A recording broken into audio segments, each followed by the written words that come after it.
Hello, hello, hello. Welcome back to some more Marvel Rivals content. It has been a very interesting start to 2025. Not only do we have a season 1 battle pass and we're already like a week into the season, but we have kind of the first real impression about the level of love that the developers are putting into these characters and to the game itself. I'm a girly pop, so of course I want cute cosmetics and I want things that are gonna make me look cool. But the patch notes, the fixes that they're making, it's all coming together and really kind of impressing me. So I won't get into, the meat and the bones. Let's get into the potatoes. Let's get into the fun stuff. As soon as the battle pass dropped, the first thing I did, logged in, bought it, then went back to sleep. For this value and for a battle pass that is not going to expire once you have it, no matter how fast or slow you play, this is crazy. The amount of content, and you can put your little pessimistic or you can put your argumentative hat on and say, well, they're only doing it because it's the first season. I don't give a hoot if it is doubling down on everything. The fact that they came up with these concepts and they're putting a lot of attention to detail and a lot of love in, it means something to me. As a comic book fan, it means something to me. As a gamer who's able to partake in having these skins and putting things on my favorite characters, this means something to me. Um they're really listening, and that is crazy. So we're gonna watch the Marvel Rivals Battle Pass Darkhold trailer, and we're gonna kind of see just first impressions. So I don't like the squishy noises. It makes me think I should call her. I don't like the squishy noises, but I really do like this design. It makes me want to play Loki. I am not a Loki player, and I really need to be, but that skin might have me try it. My Twitch chat went crazy when I looked at the battle pass and saw this Bloodborne like werewolf hunter looking Wolverine skin. And of course, one of my favorite stories of all time is House of M, so I'm fangirling over that. And we got a nice rocket skin. And then we have like a Blood Knight looking Iron Man. That's crazy. But there's Girly Pop. She's her.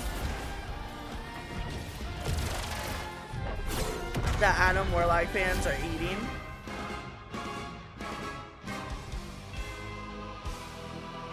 It's crazy, guys. It's crazy. Okay. So let's look at these. Let's look at these just really quickly. Because this is so much. This is so much. And I'm just so happy that what's the word? I'm just so happy that they're making a good first impression.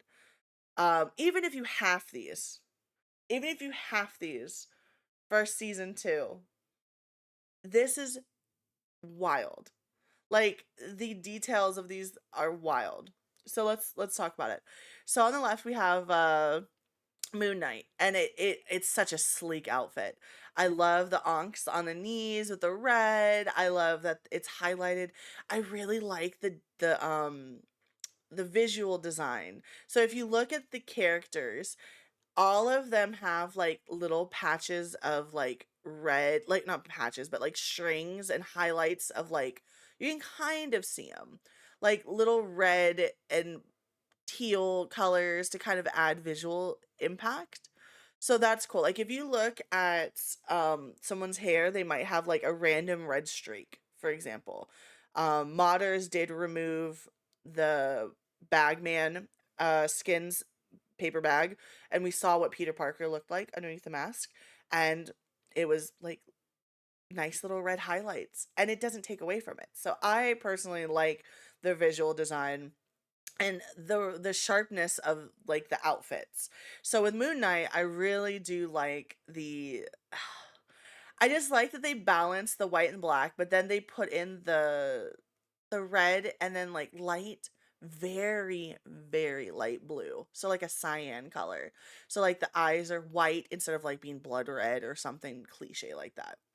Then we have like Magneto, who is doing his best Reinhardt impersonation. I'm joking, please, Overwatch fans, don't come for me. I'm joking. This House of Magnus, insane. If anybody wants to read comic books, please read the lead up to House of M and then read House of M and then read the Fallout. Like that in itself, if you're, especially if you're like focusing more on the X-Men world, cinema, that shit is crazy. Crazy. Um, I really like the Rocket Raccoon. I really like the outfit that they chose, like a steampunk kind of cowboy. I like that they changed his fur. One of my big complaints is not, it's not reskins, but one of my big complaints is when they do new concepts of heroes or in a hero shooter. Like let's just say person, like this person is a, like let's just say a cowboy with white hair, looks at camera, um a cowboy with white hair, then they get where they're an heiress or they're a safari person, and then they don't change the hair, it's just the same white hair.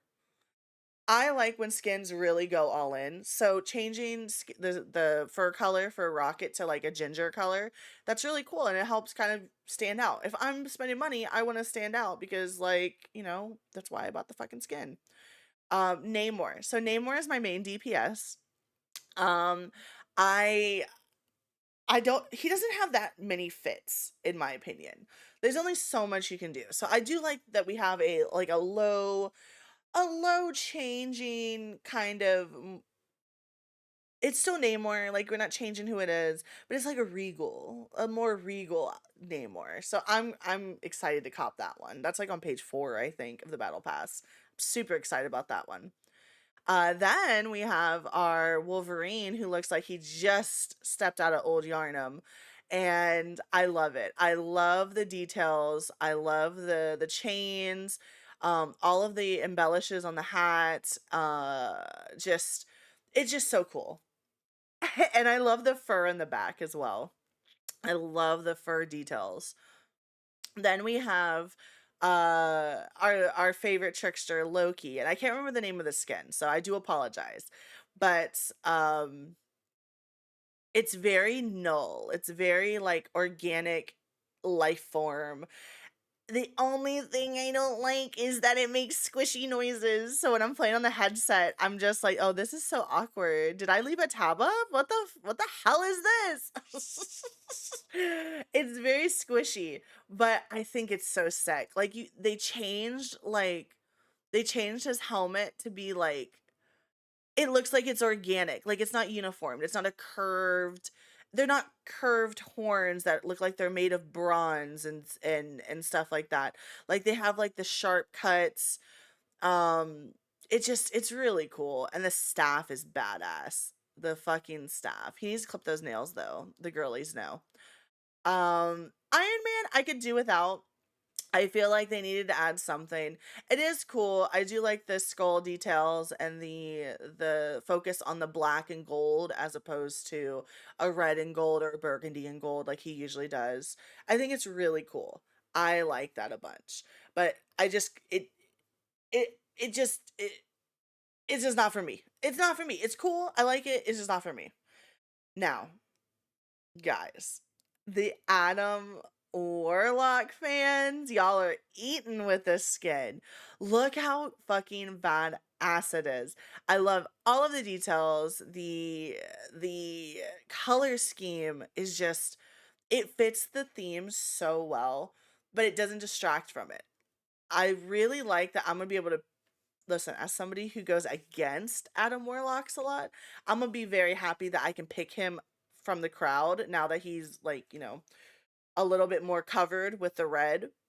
That's gonna help me out. Cause as a cloak and dagger main, honey, I try to take out the healers because my DPS sometimes doesn't like to do that. um, and then we're gonna skip over Wanda and then go to this Penny. Let's talk about this. I've seen a lot of people upset about this reskin, but I'm not. And here's why. I feel like we need options.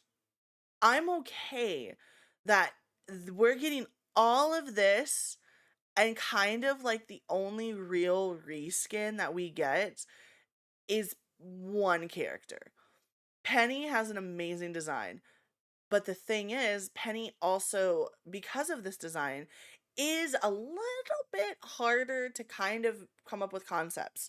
And I know the developers are going to do it. Like, I'm not saying that, screw Penny Parker. It's going to take some time to incorporate her mecha into a design that makes sense and keeps the same hitbox. It keeps the same, like, connection with Penny. So I'm excited to see what they can do. A reskin for me, I'm not a Penny main, so I'm sorry. Penny mains don't come from my throat. I promise. Good intentions. I like that you guys have color diversity. And I think that it's really cool that if you don't really want to use the default skin, you can just switch over to a blue one, and it's a little bit different. Um we're going to get to the point, and this is kind of my view on Genshin and other gotcha games. When you have so many characters in one series and one thing that you have to constantly revisit to reward skins, it's going to be hard to hit everybody. Like, it's just undeniable, right? You rotate them out. So, Penny, I hope that you get something really good next season. I hope that it fits in with the theme. But the blue skin, I don't mind it. I don't like that people are hating on it, but I don't mind it. And then finally, let's talk about Wanda. So people are mad, as internet seems to go. People are mad that this is apparently, I think, an adaptation to her Hellfire Gala outfit, and that annoys me. Marvel Rivals has a they have an obligation to not fall into the pitfalls of just taking and pasting. They are developing their own identity. They're developing their own design, their own style, and having inspirations, I think, are good. I think that, of course, their tie-in with the MCU skins is that's unavoidable. The mouse wants the money. Like, the mouse wants the money. So you're going to get the MCU skins. It's unavoidable. If you don't want them, don't buy them, right? But I think this Wanda skin is such a nice homage to the Hellfire Gala without just copy and pasting.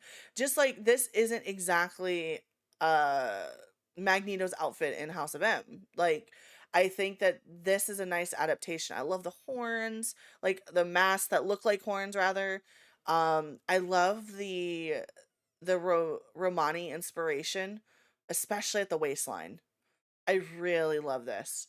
The waistline kills it for me. And in game, right here at the bottom of the flaps, I don't like saying that, but you know what I mean.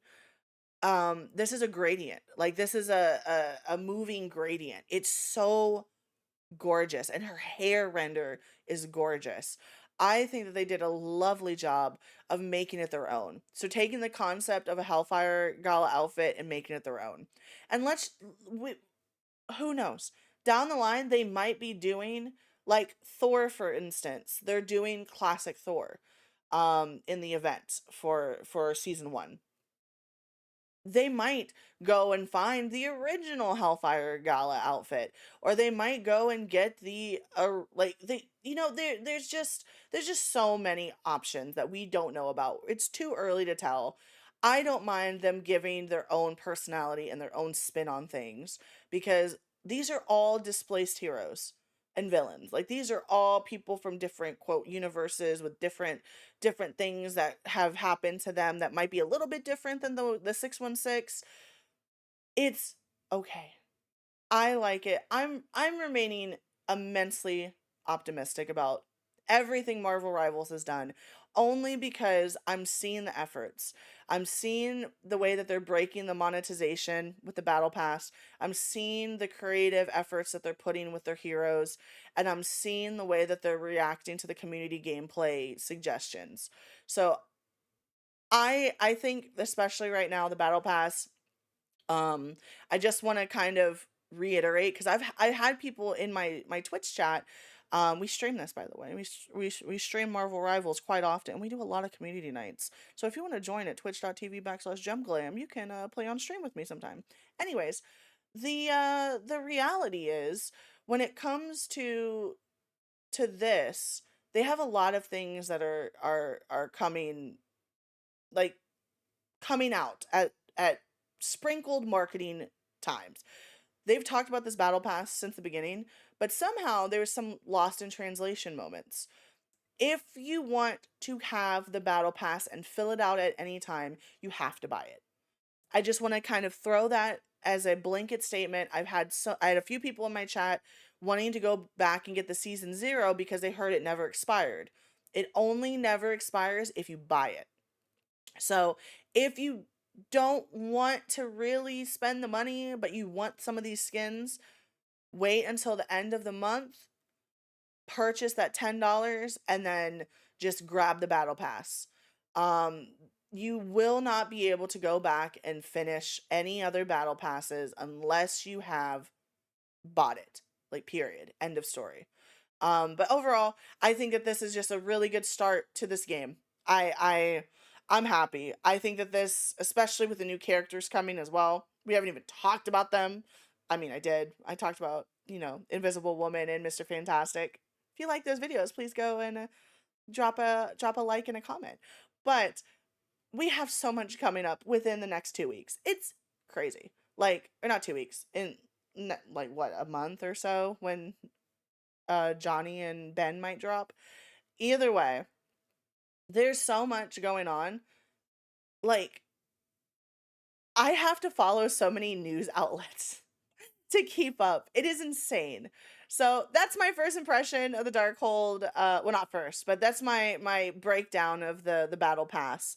I like it. What do you guys think? Let me know in the comments. Do you agree with some of my assessments? Do you think that maybe they missed the mark on some things? Are you a Penny Parker stan that wants to come for me and argue? I don't want to argue. I want you guys to get represented, but let me know in the comment section. And if you like the vibe, we do have a Twitch channel, as I mentioned, and chilled, twitch.tv/jemglam. We play Marvel Rivals, Final Fantasy 14, indie, horror games, all that fun stuff, and we'd love to have you. You can find that in the pinned comment in the section below.